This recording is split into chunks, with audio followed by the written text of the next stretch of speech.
आदिमानव का जीवन कैसा था? हमारी पृथ्वी करोड़ों साल पुरानी है, परंतु आदिमानव हजारों साल पुराने हैं। दोस्तों, आदिमानव के पूर्वज बंदर के खास प्रजाति हुआ करती थी। जब आदिमानव हुआ करते थे, तब चारों तरफ जंगल ही जंगल था। आदिमानव का जीवन बहुत मुश्किल भरा होता था। जंगल के जानवरों की तरह आदिमानव भी अपना जीवन व्यतीत करते थे। आदिमानव जानवरों से डरते थे। उनका डरना भी स्वाभाविक था, क्योंकि उनके पास कोई हथियार नहीं था जिससे कि वो अपना सुरक्षा कर सके। हर आदि मानव अपने भोजन के लिए दिन भर जंगल में इधर उधर भटकता रहता था। वे फल, फूल, पौधे की जड़ खाकर अपना जीवन गुजर बसर करते थे। अपने से कमजोर जानवरों का शिकार करके उनके कच्चे मांस को भी वे खाते थे। लेकिन खतरनाक जानवरों से अपना जान बचाना भी एक मुश्किल भरा काम था। दिन में वो आसानी से अपनी रक्षा कर लेते थे और रात में अपनी रक्षा के लिए गुफा या फिर पेड़ों में सोते थे। जानवरों की मारने और जड़ों की खुदाई के लिए केवल हाथ ही काफी नहीं थे। ऐसे कार्य के लिए आदि मानव लकड़ी को पत्थर की सहायता से नुकीला करके खुदाई और शिकार करने लगे। मजबूत चमड़ी वाले जानवर और लकड़ी को काटने के लिए नुकीले पत्थर का इस्तेमाल करते थे। इन्हीं पत्थरों और लकड़ी की सहायता से आदि मानव हथियार भी बनाने लगे। आदि मानव ने सबसे पहले कुल्हाड़ी बनाया, जो कि आदि मानव के लिए बहुत बड़ी उपलब्धि थी। ऐसे ही धीरे पत्थरों की सहायता से बहुत सारे औजार बनाने लगे। इस समय की सभ्यता आदि मानव का पाषाण काल कहलाया। आदि मानव अधिकतर जंगलों में आग लगा देखते थे, परंतु उन्हें समझ में नहीं आता था कि ये क्या है। आग को आदि मानव सबसे खतरनाक जानवर समझते थे, क्योंकि आग से जंगल के सभी जानवर, चाहे वो शेर हो या हाथी, सब डरते थे। एक बार आदि मानव ने यह गौर किया कि आग पानी के संपर्क में आते ही नष्ट हो जाता है। फिर आदि मानव आग से बचने के लिए नहरों और तालाबों की तरफ भागते थे। पत्थर से पत्थर टकराकर आदि मानव आग उत्पन्न करना भी सीख लिया।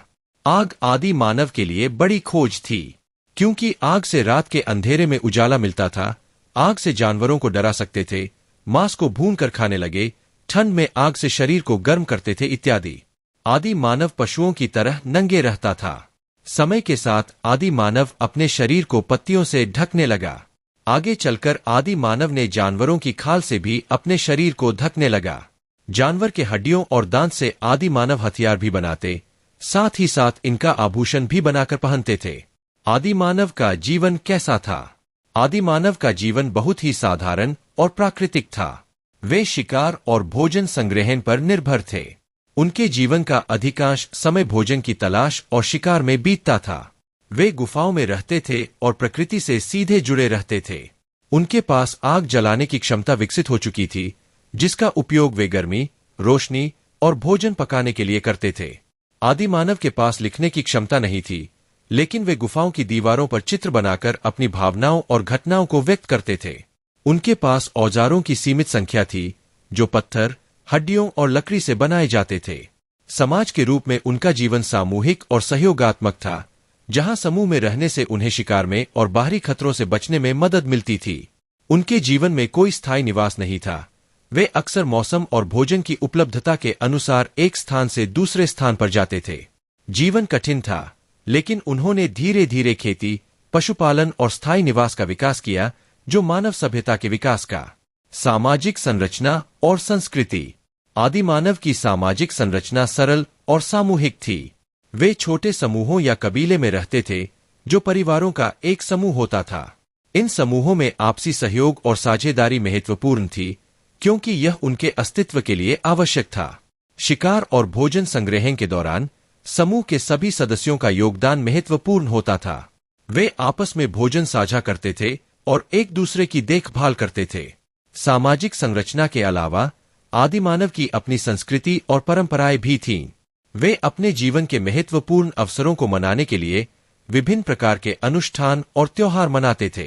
उनके सांस्कृतिक अनुष्ठानों में शिकार के देवताओं की पूजा, मृतकों के लिए अनुष्ठान और विशेष अवसरों पर नृत्य और संगीत शामिल थे। इन सांस्कृतिक गतिविधियों ने आदि मानव के जीवन को समृद्ध और सामाजिक रूप से संगठित बनाया। धार्मिक विश्वास और आध्यात्मिकता। आदि मानव का जीवन धार्मिक और आध्यात्मिक विश्वासों से भी प्रभावित था। वे प्राकृतिक शक्तियों जैसे सूर्य, चंद्रमा और जानवरों की पूजा करते थे। उनका मानना था कि इन शक्तियों का उनके जीवन पर गहरा प्रभाव पड़ता है और इसलिए वे विभिन्न अनुष्ठानों और बलिदानों के माध्यम से इन शक्तियों को संतुष्ट करने का प्रयास करते थे। शिकार के देवताओं की पूजा उनके जीवन का एक महत्वपूर्ण हिस्सा था, क्योंकि वे मानते थे कि शिकार की सफलता इन देवताओं की कृपा पर निर्भर करती है। गुफाओं में पाए गए चित्र और कलाकृतियां भी उनके धार्मिक विश्वासों का प्रतीक है। ये चित्र शिकार के दृश्यों, जानवरों और आध्यात्मिक प्रतीकों को दर्शाते हैं, जो उनके धार्मिक विश्वासों और अनुष्ठानों का हिस्सा थे। धार्मिक और आध्यात्मिकता ने न केवल उनके जीवन को दिशा दी, बल्कि उनके सामाजिक जीवन को भी संगठित किया। चुनौतियां और संघर्ष। आदि मानव का जीवन चुनौतियों और संघर्षों से भरा था। उन्हें न केवल जंगली जानवरों से सुरक्षा करनी पड़ती थी, बल्कि मौसम की कठोरता, भोजन की कमी और बीमारी से भी जूझना पड़ता था। उनकी औसत जीवन प्रत्याशा बहुत कम थी और अधिकांश बच्चे जन्म के कुछ समय बाद ही मर जाते थे। इसके अलावा उन्हें अन्य समूहों के साथ संघर्ष का भी सामना करना पड़ता था, जो अक्सर संसाधनों के लिए होता था। इन चुनौतियों के बावजूद आदिमानव ने अपने वातावरण के साथ तालमेल बिठाया और धीरे धीरे अपने जीवन को बेहतर बनाया। उन्होंने औजारों और तकनीक का विकास किया, कृषि और पशुपालन की शुरुआत की और स्थायी बस्तियों का निर्माण किया। इन सब ने मानव सभ्यता के विकास की नींव रखी और आदिमानव के जीवन को स्थिरता और सुरक्षा प्रदान की।